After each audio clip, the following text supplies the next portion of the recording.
You supposed to be a Proverbs 31 woman, oh, that's what you said. That man misleading if he ain't spirit led. How is him that you feeding? He's supposed to be the head. Hey y'all, it's Perkyy back at it again with another video. I want to say shout out to one of my supporters because they told me to react to this video. They wanted to see my reaction on it.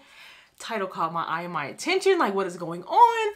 The girl who was murdered on Facebook Live. Last week, I did a video, a reaction to a girl who basically was assassinated after making a TikTok video. So we did TikTok, we got Facebook Live with this one. Is there an Instagram? Do they have MySpace? Like, what is going on? But we're gonna go ahead and get into this video, see what happened, how, what, when, where, and why is my question. But before I click this play button, I just wanna say that if this is your first time seeing me on your screen, or you're a returning subscriber, please make sure to hit that like button and subscribe to the channel because it's nothing but lit content like this. On a consistent basis, my baby. Hold on, look at the week. I also want to say for the rest of 2021, y'all willing, I will be double, triple uploading. So stay tuned for more uploads on a consistent basis, multiple videos in a day. So just wanted to throw that out there just in case for those that are new. So hello, I'm Perkyy, nice to meet y'all. Y'all get a little week here and there from time to time. So I had to let y'all know, but let's go ahead and see what happened with this situation. R.I.P, R.I.P. I couldn't wrap my mind, not her, not Tanisha. It was supposed to be a fun night out with friends. Isn't it always? They went live on Facebook just to show what a great time they were having. Don't we all? But instead, they captured something else. Something so horrible that it would haunt them for the rest of their lives. This is the story of Tanisha Hammonds. Let's dive in. Tanisha Hammonds was born on October 20th, 1998 in Macon, Georgia. We don't know much about her childhood or her life, but what we do know is that she was very close with her mom, Renata Hammonds, and had a son, Amari, in March 2018. And from all the photos and posts on her Facebook, you can tell that she really enjoyed being a first-time mom. Aww. She was always posting pictures of her son on Facebook. It was clear that she loved him so much and was just so proud to be his mom. Her friends described her as a loving and doting mom who wanted the best for her son. And now, she won't even get to see Amari start school. On December 23rd, 2018, Tanisha decided to go out. I was like, oh no, today December, okay. I thought we were December 23rd, today's not 23rd. Out and hang out with friends. Sadly, she never came back. Now, to understand this story, I'll need to go back a little to a woman called Bridget Flowers. In September 2013, she posted a birthday message on Facebook for her twin sons saying, "I would like to wish my twin boys, Jay-Sean Jackson and Jamon Jackson, a very happy 13th They don't look birthday. nothing Hope alike. Your day be special." Bridget was married to this guy called Jacinto Flowers, and he was just bad news. He had been in prison for a long time due to narcotics possession and was released on parole in 2001. Jacinto was jealous and possessive, and he had violent outbursts whenever he saw Bridget talking to other guys. Needless to say, this marriage did not work out, and the two separated. But even after the separation, Jacinto could not let Bridget go, and even threatened to take her and his. On February 14th, 2014, Bridget was shot at Walmart. So when in doubt, just say I just be letting y'all know. Next, like, Carvana's 100% online. When Jacinto appeared out of nowhere and started punching her. A surveillance camera captured the confrontation and showed Jacinto walking away, leaving Bridget unconscious. He was arrested and put in jail for only a week, and then they released him. Like, seriously? This guy had threatened Bridget so many times and had even shown that he was capable of doing anything, and then they just let him go? How messed up is that? It's weird. So now that he was free, Jacinto went and finished what he started. He found Bridget and took her life in cold blood. He was later arrested and sentenced to life in prison without parole. But he had already accomplished what he wanted, and Bridget was no more.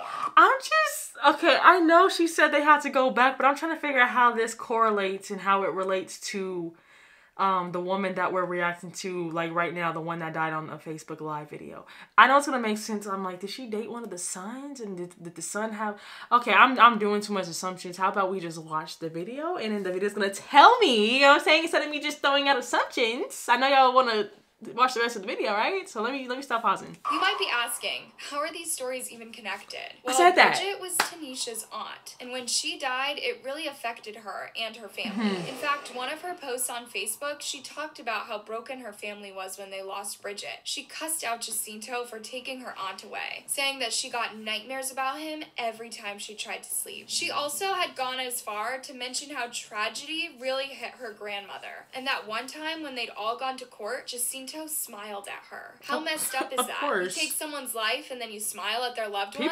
That's really low, even for a cold-blooded killer. But the most affected people in this were Jayshawn and Jamon. They were only teens when they lost their mom. Yeah, Can you imagine growing up knowing that someone you trusted took your mom away? Jacinto was not their biological father, but they trusted him and saw him as a father figure since he was there for so much of their lives. Now, imagine the anger and resentment they felt, knowing he was the reason why they no longer had a mother. Relate the stories. Had to move in with relatives, but it was not the same anymore. Their innocence was already stolen from them, and now they were completely different people. They started hanging around with wrong crowds and getting into trouble. When they turned 18, something terrible happened that would ruin their lives and everyone around them. It all started with a fight at Northeast High School. So when in doubt, just say, let me this interesting so far. Carvana's 100%. 16-year-old boy known as Kendrick Davis and his friend were streaming live on Facebook bragging about firing at several houses that belonged to the twins' friends. When they saw one of the twins, Jamon, watching them, they declared war on them. In response, Jamon went out and gathered 4 of his friends, including Tanisha's brother. He told them about Kendrick's threats, and they all decided to confront Kendrick. But when they got there, things got really bad, and the two groups started firing at each other. Kendrick was hit in the process, and he sadly lost his life. And as if this was not enough, Jamon's crew drove by Kendrick's mother's house and just started firing. I don't know why they felt the need to do that since Kendrick was already gone, but they did it anyway, and this really angered Kendrick's friends, who swore revenge. Jamon and his friends were later arrested and charged with homicide. Usually in such cases, everyone involved in the shootout gets charged because any of them could have fired the fatal bullet. Now, let's get back to Tanisha. On that day that she went out, she met up with Jamon's twin brother, Jayshawn, and 3 other friends. I was about to ask where he was. Driving while Jayshawn, who was seated next to her, was live streaming on Facebook. In this chilling video, you see Tanisha and her friends talking and having fun. Suddenly, a bunch of gunshots could be heard, and Tanisha was gone. Nobody else was injured in the attack. Then the vehicle crashed, and the camera... That's some Tupac stuff, but I'm gonna let it slide. I'm gonna rewind that back just a little bit just to hear what she had to say, but... Okay. Tanisha was gone. Nobody else was injured in the attack. Then the vehicle crashed, and the camera fell to the car's floorboard. Everyone was shouting and panicking when they saw Tanisha was hit. Then, someone called 911. When the cops arrived at the scene, Tanisha was lying out from the driver's seat of the car and was pronounced dead at the scene. Wow. None of her other friends had been injured. She was pronounced here behind us here at 8:50. Jayshawn would later tell the cops that he believed it was retaliation for the incident with his brother and that he was supposed to be the target. Jayshawn said he was sitting in the front passenger seat. He stated that his brother had just been arrested for murder in East... Here's what $5 a month with Lemonade covers. Don't you see me reacting? What's up with you? Have some respect. Macon, and he believed it was retaliation. He also stated that he should have been driving and that he should have been the one shot. Then, 12 hours after the incident, Tanisha's mom's home was also fired at, just like the others had done to Kendrick's mother's house. Whoa. And then, a few months later, one of the guys who were there that day was also gunned down. The crime shook up the Bloomfield neighborhood, with some residents feeling unsafe in their own homes. Authorities said that Tanisha's case was actually the 40th homicide in the same area to happen in that year alone. She's staying in Georgia, right? Sir, we had 30 for last year, and we had, what, 5 or 6 more days to go this year? This is scary. Residents were even scared to let their children play outside. Kids at home. It's sad, you know what I'm saying? Because they want to come out and play. Yeah, nuh-uh. Tanisha's family was totally devastated when they learned about the tragic incident. Yeah, they actually had to tell me, you know, they mentioned the white sheet, and I don't think she's here anymore. I couldn't wrap my mind. Not her, not Tanisha. Tanisha's distraught mother, Renata, shared her grief on Tanisha's Facebook memorial page. In one post, she wrote, "I miss you so much. They just don't know they took a good person. That night, I wish you would have stayed home." Meanwhile, the video of the incident was circulating all over the internet. Despite Facebook having deleted it, some people managed to download and post it on other platforms, including YouTube and a website called Flyheight, which is usually filled with provocative user uploads. In just a short amount of time, the video already had 200,000 views. Tanisha's family did not want the video out there, and so they wrote to Flyheight asking them to delete it. You know, what's on the internet is out there, but I'm like, what damage control y'all could do, please take it down. They worried that Tanisha's son would grow up and see the video and know the gruesome way his mom died. Amari's not gonna be a baby forever. Her son's gonna have a social media one day. He's I a would hate for him cutie. to come across their videos. After several months, Flyheight finally deleted the video, but it popped up again on several YouTube pages. Guys, this case is just tragic. When did it become so easy to take someone's life? If you disagree with someone, do you just take them out? Revenge is a vicious cycle. It never ends. And the worst part of this is, it even involves innocent people. Such cases will never end unless one side decides to be the bigger person and let it go. Now an innocent boy will have to live without his mother because of a senseless fight that could have easily been solved if people I guess the dad too and listened to each other. Mari is now 4 years old and lives with his grandmother. No one has ever been arrested or charged with Tanisha's death, though the case is still open. Police ask anyone with information to come forward or make an anonymous call to Crime Stoppers at 1-877-68-CRIME. Ever since Tanisha died, Christmas has not been the same for Tanisha's family because it reminds them of what they lost because of this tragic incident. I do hope that one day they'll be able to find peace and closure. That's the end of our video today. What do you think about this case? Will Tanisha's family ever find justice? Let me know your thoughts down in the comment section. I don't know if I ever find justice. I had two things to say. So one, they brought up the whole Christmas will never be the same. I don't like the beginning of the year and the ending of the year. Because those two time periods, people don't make it. And it's scary. It is literally scary.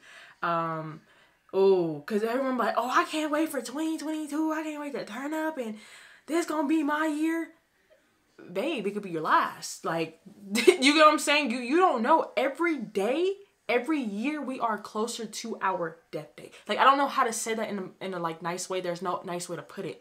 And the second thing I want to say before I forget is that, do you see how what those boys did caused a domino effect? He was supposed to be the target because of something that he and all the other boys did. But now you are here living.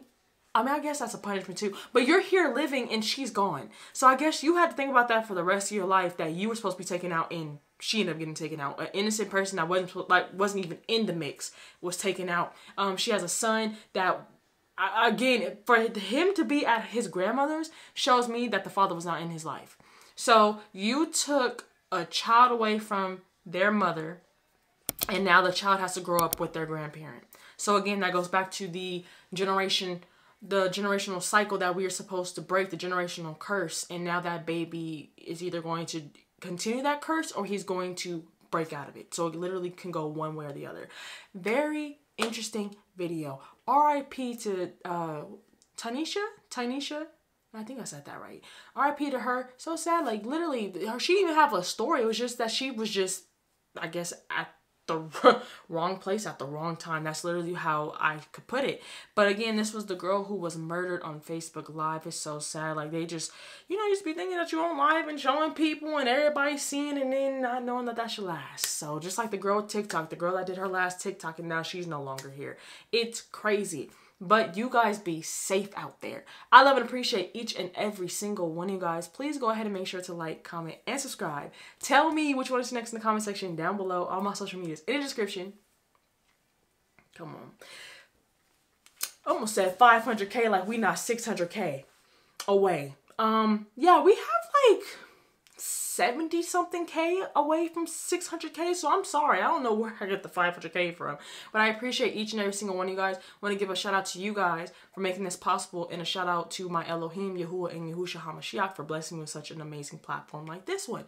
I am so grateful, blessed, and appreciative of it. But y'all know me. Y'all know I'm starting touching my face. Let me get close real quick. Yo, y'all know what I'm about to say. Have a blessed one. I'll see you in the next one. Your girl is out. You can't bring me down. I know who I belong to. Yeah. What? I won't sell my soul. I know my worth.